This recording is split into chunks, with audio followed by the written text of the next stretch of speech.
आज के इस वीडियो में आपको बताऊंगा स्टाफ विंडो से कर्मचारी अपना 9, 18, 27 वर्षीय एससीपी के लिए ऑनलाइन आवेदन कैसे करेंगे। इस संपूर्ण प्रक्रिया को जानने के लिए वीडियो में आप अंत तक बने रहें। चलिए वीडियो को प्रारंभ करते हैं। अपने स्टाफ लॉगिन में लॉगिन कर लेना है, आईडी, पासवर्ड और कैप्चा कोड इंसर्ट करके। लॉगिन करने के बाद आप स्टाफ विंडो के डैशबोर्ड पे पहुंच जाएंगे, जहां आपके स्टाफ विंडो से संबंधित डिटेल आपको दिखाई देगी। लेफ्ट हैंड साइड में जो मेनू बना हुआ है उस मेनू में आपको फॉर्म्स पर जाना है।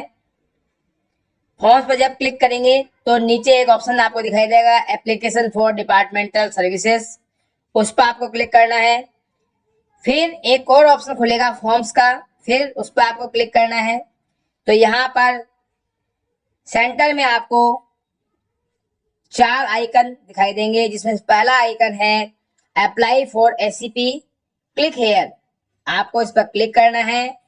जो आपको वायलेट कलर का आइकन दिखाई दे रहा है अप्लाई फॉर एससीपी, इस पर आपको क्लिक करना है। जैसे आप इस पर क्लिक करेंगे एक नया इंटरफेस ओपन होगा, जहां आपको कर्मचारी से संबंधित डिटेल दिखाई देगी। कर्मचारी की डिटेल को आप चेक कर लें कि वो सही है अथवा नहीं है। यदि सही नहीं है तो पहले आप उन्हें सही संशोधित करें।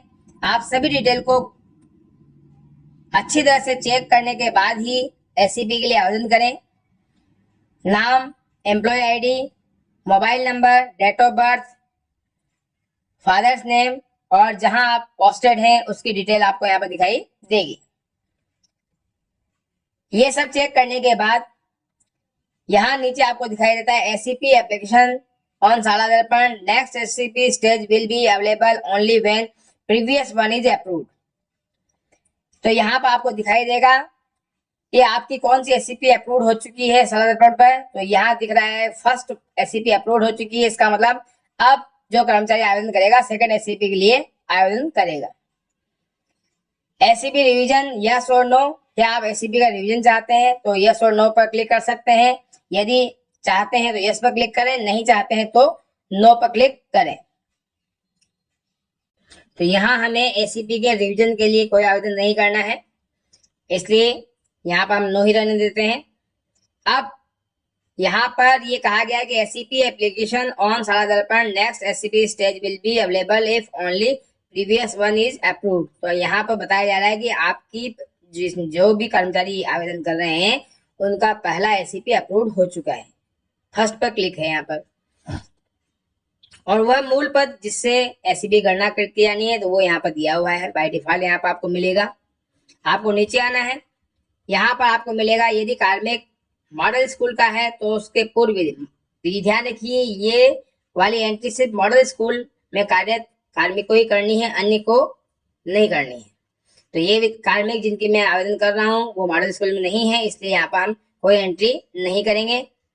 कार्य ग्रहण, नॉशनल नियुक्ति, नियुक्ति तिथि समान पद पर चयन जिससे कार्मिक को प्रथम नियुक्ति तिथि से वास्तविक परिलाभ देय है, तो 5/3/2005 इनकी नियुक्ति तिथि है। उस नियुक्ति तिथि संबंधित यहाँ पर आदेश अपलोड किया जाना है। तो अपलोड करने के लिए आपको क्या करना है, जहां पर आपने आदेश संचित कर रखा है वहां से आप अपलोड करें। मैं आपको दिखा देता हूं। ये रहा अपॉइंटमेंट लेटर, और अपलोड बटन पर जब क्लिक करेंगे तो ये अपलोड हो जाएगा। फिर नीचे आते हैं, जो अपलोडेड डॉक्यूमेंट है वो आपको यहाँ दिखाई देगा। ये देखिए मैं आपको ने अपलोड किया है वो यहाँ पर आपको इसी प्रकार से दिखाई देगा। आप उसको चेक कर सकते हैं कि जो आपने डॉक्यूमेंट अपलोड किया है वो सही है अथवा त्रुटिपूर्ण है। तो डाउनलोड हो जाएगा। एक बार डाउनलोड हो गया आपको आपके स्क्रीन पर प्रदर्शित होने लग जाएगा जो आपने अपलोड किया है। ये देखिए नियुक्ति आदेश है कर्मचारी का। ध्यान रखिए जो भी आदेश आप अपलोड कर रहे हैं वो सुपाठ्य होना चाहिए, पढ़ने में आना चाहिए, साफ हो। इसके बाद आप नीचे आएंगे तो स्थायीकरण तिथि से संबंधित भी आपको स्थायीकरण आदेश अपलोड करना है। यहाँ पर यहाँ से फाइल को चूज करना है, जैसे आपने पहले अपलोड किया है वो वैसे ही डॉक्यूमेंट को अपलोड कर देना है। अपलोड होने के बाद फाइल आपको यहाँ दिखाई देने लग जाएगी व्यू अटैचमेंट में। व्यू अटैचमेंट में जब आप क्लिक करके देखेंगे तो आपको वो फाइल यहाँ पर दिखाई देने लग जाएगी। संवर्ग ये अपने आप भरा हुआ मिलेगा आपको। अधीनस्थ सेवा मंत्रालय इनमें से आप चयन कर लें, यदि गलत है तो उसको आप सही कर लें। तो जिस कार्मिक की मैं भर रहा हूँ वो अधीनस्थ सेवा में है, इसलिए मैंने अधीनस्थ सेवा चयन कर लिया और अपडेट बटन पर आपको क्लिक कर देना है। अपडेट बटन पर जैसे आप क्लिक करेंगे प्रोसेसिंग स्टार्ट हो जाएगी। आपको मैसेज मिलेगा डाटा अपडेटेड सक्सेसफुली। ओके के बटन को आप प्रेस कर दें। ओके के बटन को प्रेस करके वापस आप नीचे आए। ये कह रहा है अपडेट करने के बाद में आप नीचे आएंगे तो नीचे आपको शैक्षिक योग्यता का विवरण दिखाई देगा, उसको आप चेक कर लें वो सही है अथवा गलत है। अगर सही नहीं है, त्रुटिपूर्ण है, तो पहले आप प्रपत्र 10 में इसको संशोधित करें, उसके बाद ही आवेदन करें। मैं आपको पहले भी कर चुका हूँ। प्रशैक्षिक योग्यताओं का विवरण भी आप चेक कर लें और उसके बाद आपको सेवा काल में हुई पदोन्नति का विवरण यहाँ पर दर्ज करना है। यदि आपकी सेवा काल में कोई पदोन्नति हुई है तो यस सेलेक्ट कीजिए, नहीं हुई है तो नो सेलेक्ट कीजिए। तो यहाँ पर इस केस में हुई है तो हमने यस सेलेक्ट किया।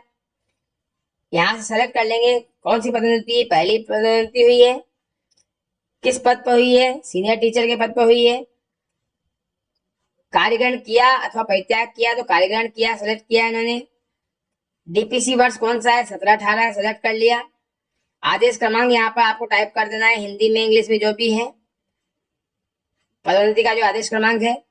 आदेश की दिनांक और कार्यग्रहण तिथि, आदेश की दिनांक यहाँ सेलेक्ट कर लेंगे हम और कार्यग्रहण तिथि मतलब आदेश कब हुआ और उस आदेश के अनुपालन में आपने कार्यग्रहण कब किया। दोनों तिथियां सेम भी हो सकती हैं और अलग अलग भी हो सकती हैं। फिर यहाँ पर आपको उस आदेश की प्रति अपलोड करनी है जो पदोन्नति आदेश आपका जारी हुआ है, उस आदेश की प्रतिलिपि आपको अपलोड करनी है। और जब अपलोड कर देंगे तो व्यू अटैचमेंट में आपको वो दिखाई देने लग जाएगी। व्यू अटैचमेंट करके देखेंगे तो आपको वो जो आपने फाइल अपलोड की है पदोन्नति से संबंधित वो आपको यहाँ पर प्रदर्शित होगी। ये देखिए,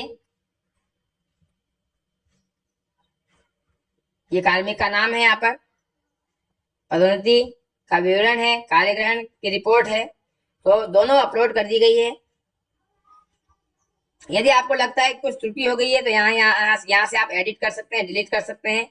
दोनों ऑप्शन यहाँ पर मौजूद हैं।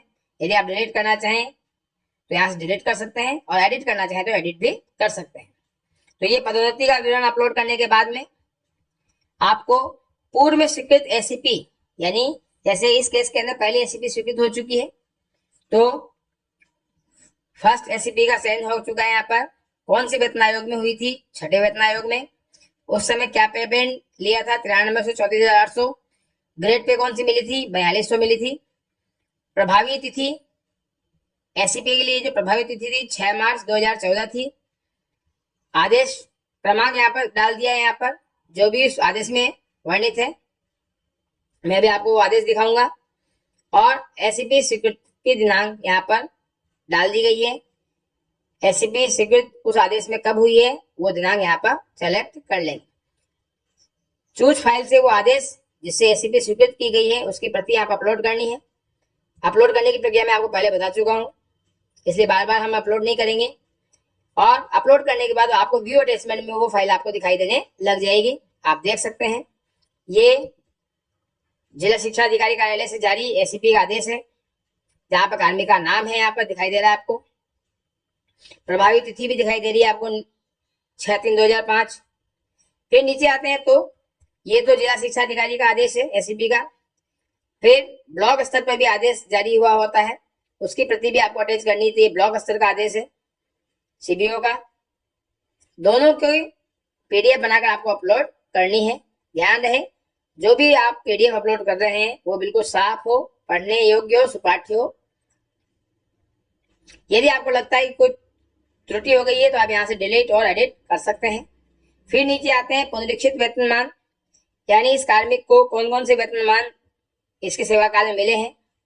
तो पहला वेतनमान जो इनको दिया गया है फर्स्ट में छठे वेतन आयोग में नियुक्ति हुई थी।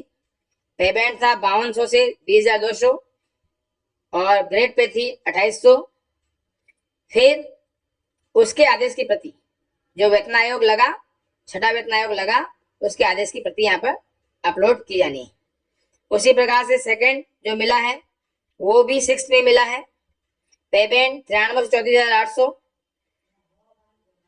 2800 की जगह जब ग्रेड पे संशोधित हुई थी 2013 के अंदर तो 3600 कर दी गई थी 2800 की जगह, तो वो वाला आदेश है ये। तो दोनों यहाँ पर आदेश हमने अपलोड कर दिए हैं, आप देख सकते हैं। ये पहला आदेश है जिसमें 2800 ग्रेड पे दी गई है, उसकी पीडीएफ बनाकर यहाँ पर अपलोड की हुई है, डाउनलोड हो रही है फाइल, आप देखिएगा। ये देखिए आदेश की प्रति यहाँ पर अपलोड कर दी गई है। ये गणना प्रपत्र है लेखाधिकारी का जिसमें 2800 ग्रेड पे दी गई है। इसी प्रकार से जब इसका संशोधित हुआ था पुनरीक्षित वेतनमान, उसकी प्रति भी यहाँ पे अपलोड हमने की हुई है, जो कि 2013 में संशोधित हुआ था। ये 2800 ग्रेड पे के स्थान पर 3600 ग्रेड पे दी गई थी। उसके बाद अब हमें 7th पे कमीशन के बारे में अपडेट यहाँ पर करना है। तो 7th पे कमीशन में फर्स्ट टाइम 7th पे कमीशन सिलेक्ट करेंगे हम, और यहाँ पर उस समय ग्रेड पे का सिस्टम नहीं था 7th पे में, तो यहाँ पर कोई भी ग्रेड पे हमें सिलेक्ट नहीं करनी है। नीचे आएंगे तो आपको डॉक्यूमेंट अपलोड करने हैं 7th पे के संदर्भ में। तो यहाँ पर लेवल सेलेक्ट करना होगा कि किस लेवल के अंदर आपका फिक्सेशन हुआ था।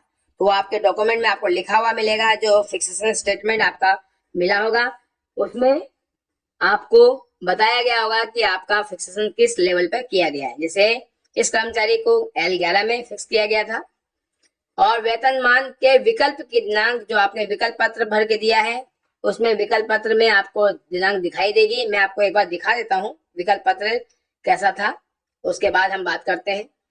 ये है 7th पे का फिक्सेशन स्टेटमेंट।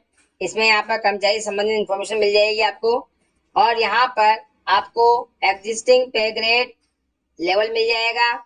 और यहाँ आप देख रहे हैं कि date of which Rajasthan civil service revise pay rule 2017 opted, यानी कब से आपने विकल्पित किया है इस ऑप्शन को। तो ये है 1 जनवरी 2016 से हमने ये ऑप्शन लिया था। और जो मैंने आपको कहा था कि कर्मचारी का फिक्सेशन किस लेवल में हुआ है, वो लेवल आपको यहाँ दिखाई देगा, लेवल 11 में। तो इस प्रकार से आप यहाँ चेक कर सकते हैं। और ये पूरा फिक्सेशन स्टेटमेंट है जिस पर लेखाधिकारी के, सहायक लेखाधिकारी के साइन है। और इसी प्रकार से आपके कार्यालय से एक आदेश निकला होगा फिक्सेशन के बाद में, वो उसमें भी आपका दिया होगा कि L11 में फिक्सेशन हुआ है या L12 में हुआ है, जो भी है। और वेतन स्वीकरण की दिनांक भी आपको दी गई होगी।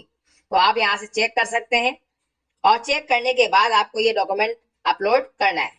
अब चलते हैं हम डॉक्यूमेंट अपलोड की प्रक्रिया में।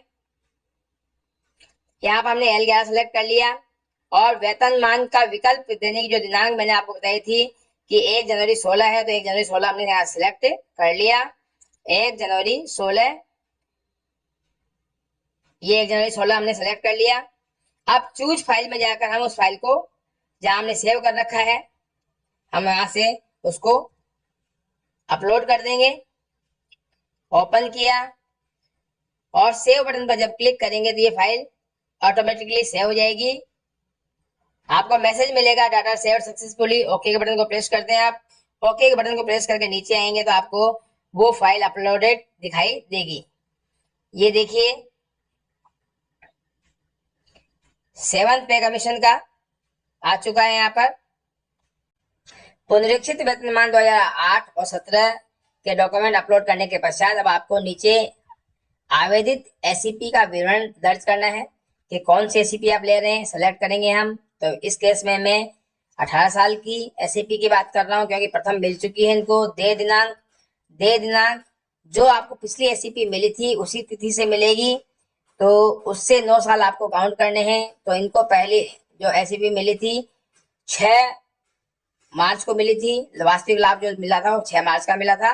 तो यहाँ पर अब 6 मार्च ही सिलेक्ट करनी है।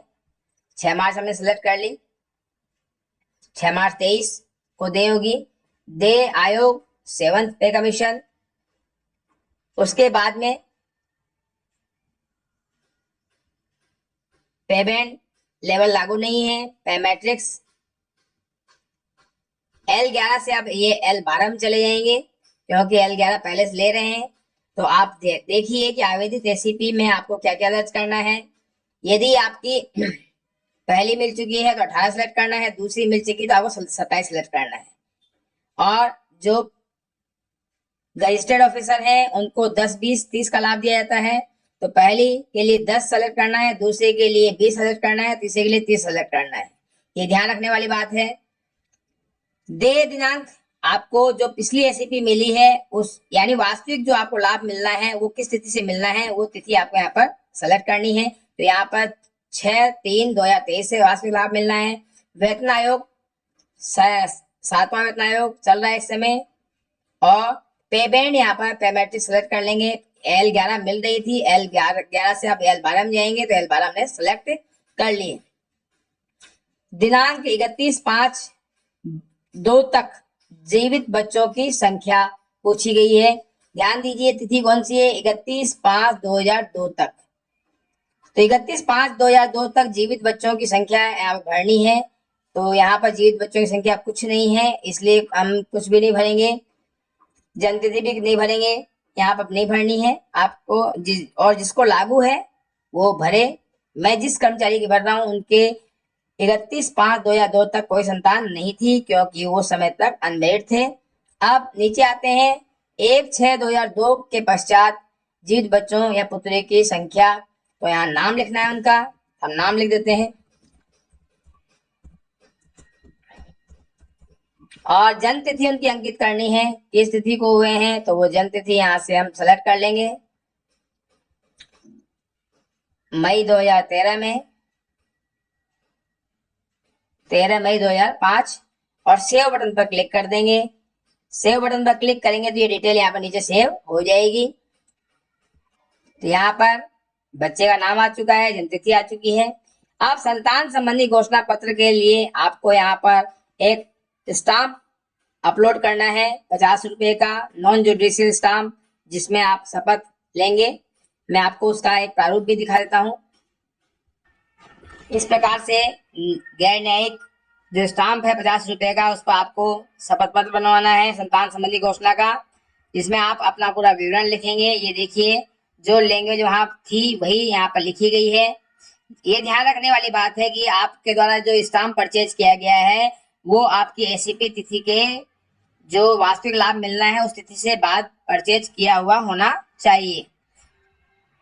तो इस प्रकार से स्टाम्प हमने परचेज किया है। देखिए आज की तारीख में परचेज किया है 15/3/2023 को, और हमें जो वास्तविक लाभ मिलना है वो 6/3/2023 से मिलना है, यानी उसके पश्चात ही आपको ये शपथ पत्र खरीद कर इस प्रकार से बनवाना है संतान संबंधी घोषणा। अब इसके बाद में इसको हमें अपलोड करना है। चलिए इसको हम अपलोड कर देते हैं। अपलोड करने के लिए हम वापस साइट पर जाते हैं, संतान संबंधी घोषणा पत्र, यहाँ पर ऑप्शन मिलेगा, उसको आपको चूज करना है। और यहां से हमने सेलेक्ट कर ली उस फाइल को, जो संतान संबंधी घोषणा पत्र है, सेलेक्ट कर लिया।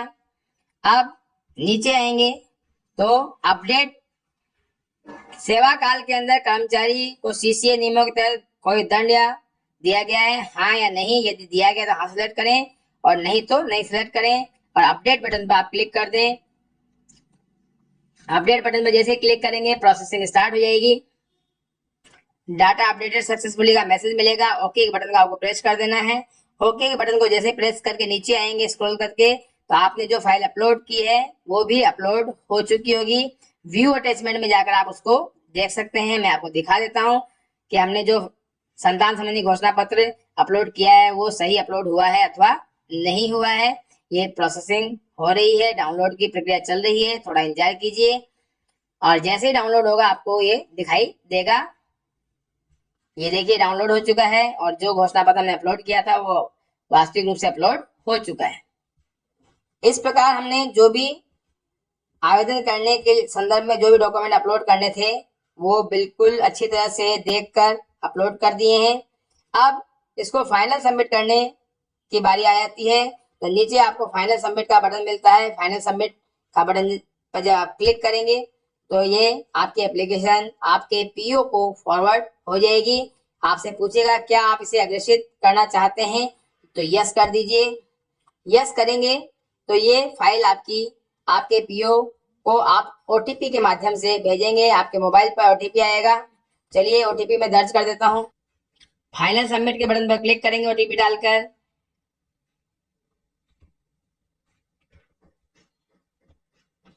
जी हमने ओटीपी सबमिट कर दिया है। योर डाटा सेव्ड, ओके के बटन को आपको प्रेस कर देना है। अब आपका आवेदन कंप्लीट हो चुका है। तो ये थी एसीपी के लिए आवेदन आप किस प्रकार से करेंगे, उसकी संपूर्ण प्रक्रिया मैंने आपको इस वीडियो में समझा दी है।